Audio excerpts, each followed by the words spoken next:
कि जो पेरियार शब्द है, पेरियार शब्द है यानी हमारे बहुजन समाज के एक पहरी, यानी पहरा देने वाले, समाज के रखवाले।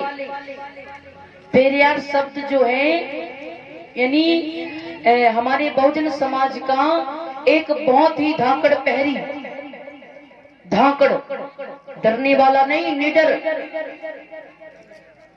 हाँ, तो यानी पेरियार ललई सिंह यादव जी, यादव समाज से लोग यहाँ पर आए हैं, मेरी बात को ज्यादा ध्यान से सुनी।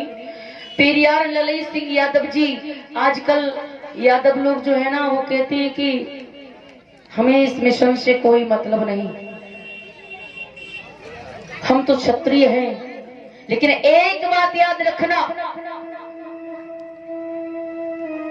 वर्ण कितने बनाए गए थे? 4, ब्राह्मण, क्षत्रिय, वैश्य, शूद्र।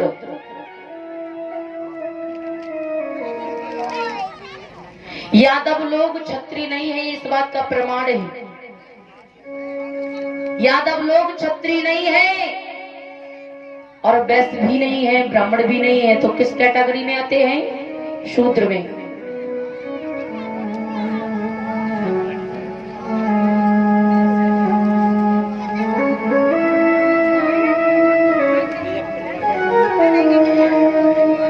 शूद्रों में आते हैं।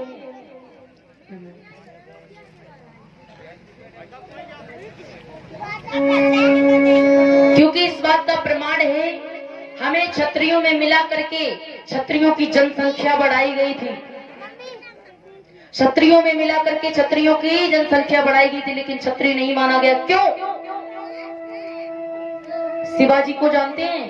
छत्रपति शिवाजी, वो क्षत्रिय नहीं, छत्रपति या छात्र बंधु कह करके बुलाया है, सीधा क्षत्रिय नहीं कहा गया, माना ही नहीं है क्षत्रिय।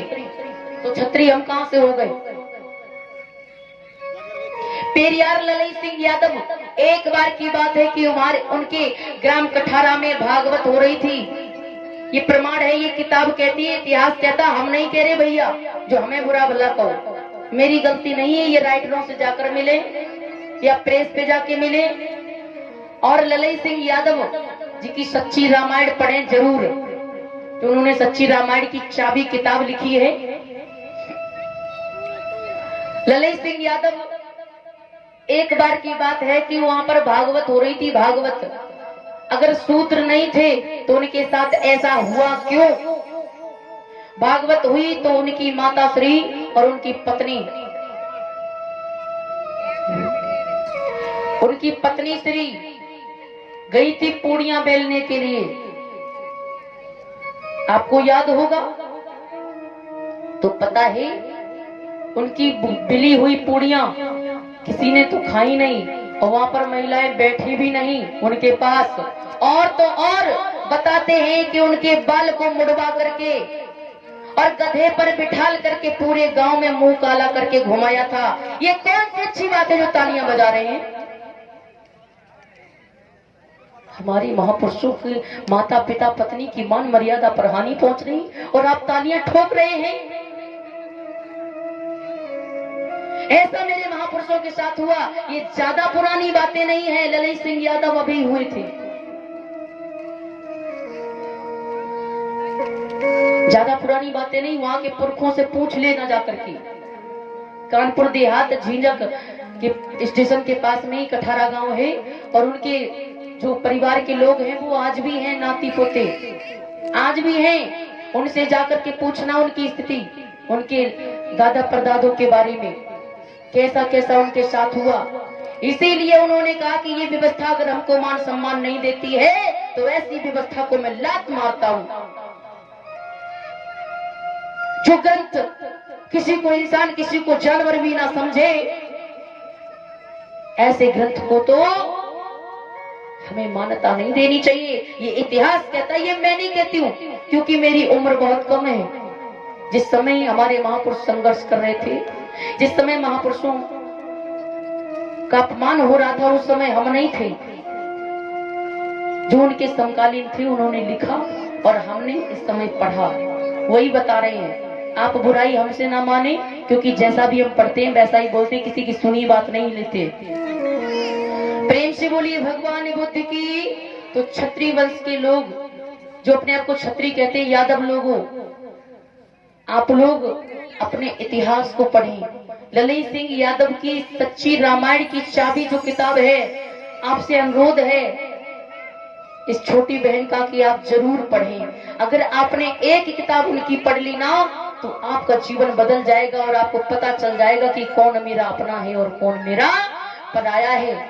तालियां ठोकने से और जय जय भीम करने से कुछ भी नहीं होने वाला है? आज पता है हमारा शोषण पहले नहीं होता था और आज भी होता है। और क्यों होता है? हम जागृत हैं तब भी हमारा शोषण हो रहा। क्यों हो रहा? हमारी विचारधारा एक नहीं है। अखिलेश यादव को देख लीजिए, किस मंदिर में गए थे? सांसद भवन में। सांसद भवन में गए थे एक बार, तो बताते हैं कि सांसद भवन गौमूत्र से 3 बार गौमूत्र से। अब बताइए, एक इंसान वहां गया, मैं किसी प्रधानमंत्री मुख्यमंत्री की यहाँ बात नहीं कर रही हूँ, एक इंसान की बात कर रही हूँ। एक इंसान गया वहां पर और गौ के मूत्र के बराबर भी उसकी इज्जत नहीं। वाह, हमारे समाज के लोगों क्या चाहते हो? यही सब अच्छा लगता है? उसी दिन उनका घमंड चूर चूर हो गया था। यानी जिस दिन गौमूत्र से वो संसद भवन धुलवाया गया था 3 बार, उस समय अखिलेश यादव के धुआं निकल गया था कान से। उस दिन अपनी असली औकात को पहचान पाए कि मैं क्या हूँ। मेरे धम्म श्रोता उपासक उपासिकाओं, इन बातों पर कोई गौर ही नहीं करता है। माताएं तो गौर ही नहीं करती, रोटियां सेकने में लगी रहती हैं। आपको क्या मतलब? अच्छा खाने को मिलता है, अच्छा पहनने को मिलता है ना, खूब फालतू खर्चा मिलता है, लेकिन आप भी दाल रोटी आराम से काम करते हैं और शाम को आते हैं, बनी बनाई मिलती है, धुले धुलाए कपड़े मिलते हैं। तुम्हें क्या करना? मेरी माताओं बहनों भाइयों, धर्म नीति के साथ साथ हमें राजनीति की ओर भी देखना चाहिए, क्योंकि जो धर्म नीति है उसी की द्वारा हम राजनीति कर सकते हैं। ये तो पुरानी परंपरा है।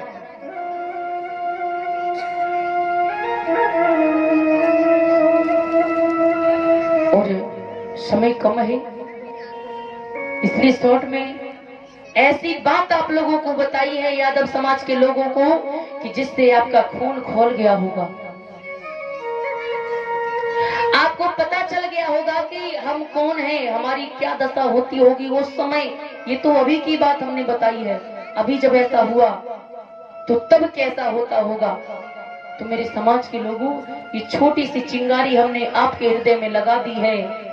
अगर ज्यादा आग लगानी है, अपने समाज को बदलना है, ज्यादा से ज्यादा जानकारी अपने समाज को देना है, तो आप अपनी इतिहास किताबों को पढ़ने का प्रयास करें। प्रेम से बोलिए बाबा साहब की।